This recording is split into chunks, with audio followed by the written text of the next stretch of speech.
Барлықтарыңызға қайырлы күн. Мен бүгін сіздерге қалай 5000 теңге ешқандай ақша салымсыз табуға болатынын көрсетемін. Сол себепті де видеоны басынан аяқ соңына дейін көріңіздер. Сол кезде сіздер барлығын түсініп, ешқандай қиындықсыз сол 5000 теңгені ала аласыздар. Ал енді каналға әлі тіркелмеген болсаңыз, міндетті түрде каналға тіркеліңіз, осы видеоға лайк басып, астына комментарийға өз ойыңызды жазып кетсеңіздер болады. Одан бөлек жанында қоңырауша бар каналдың, сол қоңыраушаны да басып қойыңыздар. Қараңыздар.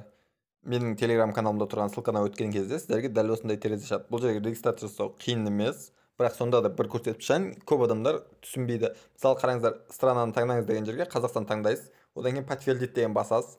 Көргендеріңізде +7 деген номер шығады. Осы жерге телефон номер жазасыздар. Код приглашения деген жерде менің код приглашением тұрады, тиспей ақ қойсаңыздар болады.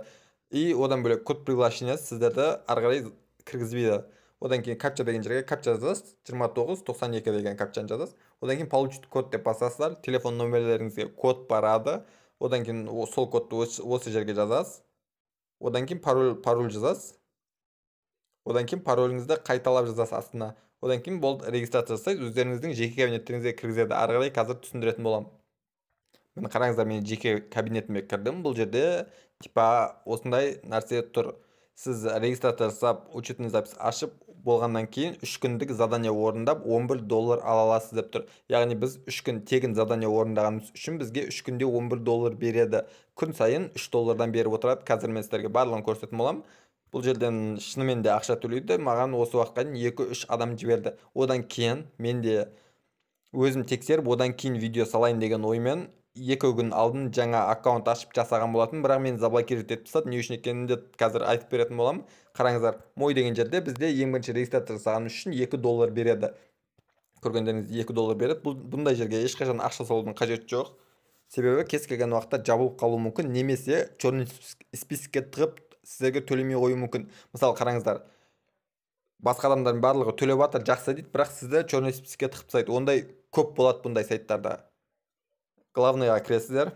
Главныйда көргендеріңізде бұл жерде Facebook'та, YouTube'да, TikTok'та заданиялар орындауға болады. Мысалы TikTok басамыз и получить деген басамыз, күніне 3 задание ала аламыз. Получить деген басамыз, одан кейін получить деген басамыз. Көргендеріңізде 3 задание алдық біз. Одан кейін записке кіреміз. Міне записте 3 задание тұрады. Одан кейін шаг задачи деген басамыз.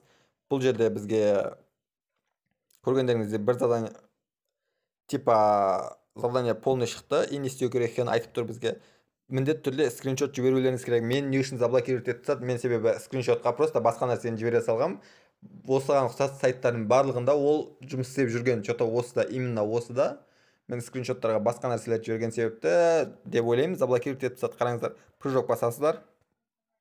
Сіздер TikTokқа жібереді. Открыт в TikTok'е деп басайық.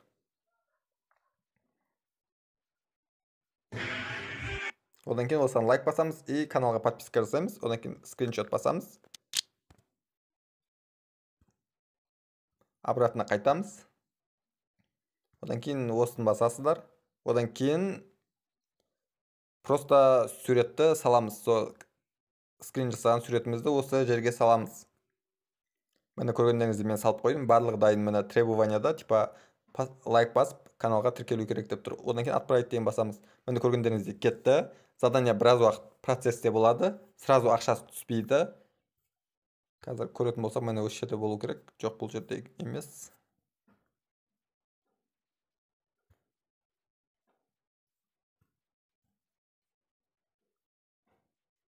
Мені көргендеріңізде готово-да біреу тұр. Маған $3 сразу берді. Яғни көргендеріңізде тексеріс сразу болды. Қазір мен қалған екеуін орындап, одан кейін қайтып келетін болам. Мен қазір заданияның барлығын орындап болдым, бірақ әлі олардың ақшасы келген жоқ. Жақында келеді деп ойлаймын. Одан бөлек бұл жерде комьюнитилар бар, типа отчеттар. В основном қараңыздар. Міне бұл жерде осынша ақша шығарып жатыр деген сияқты. И осындай данныйлары, бұлардың барлығын негізінде шын деп ойламаймын. Сол себепті де қатты мән берудің қажеті жоқ. Одан кейін қараңыздар, бізге ақша шығару үшін енді не керек болады? Бізге ақша шығару үшін енді личный настройка деген жерге кіруіміз керек. Яғни личный настройкаға кіреміз. Одан кейін USDT wallet адресімізді жазамыз. Қазір мен өзімнің Trust Wallet'іме кіріп, USDT wallet адресті қалай алатынын көрсететін. Ақшаны Binance'қа шығарсақ болады, немесе Trust Wallet'ке шығарсақ болады. Қазір мен сіздерге қалай Binance'қа шығаратынын көрсетемін. Себебі Binance'тан ешқандай қиындықсыз Каспийге шығарып ала аласыздар. Қараңыздар, міндетті түрде аккаунт ашасыздар, одан кейін кей верификация өтесіздер, яғни данныйларыңыз жазып барлығын толтырып верификациядан өтесіздер. Ал Trust Walletке ешқандай верификация керек емес. Одан кейін кошелек деген жерге кіресіздер. Мысалы кіресіздер спотқа, одан кейін USDT деген болады, немесе жоқ болса, сіздерде пустой болатын болса, просто USDT деп жазасыздар. Одан кейін шығады, басасыздар.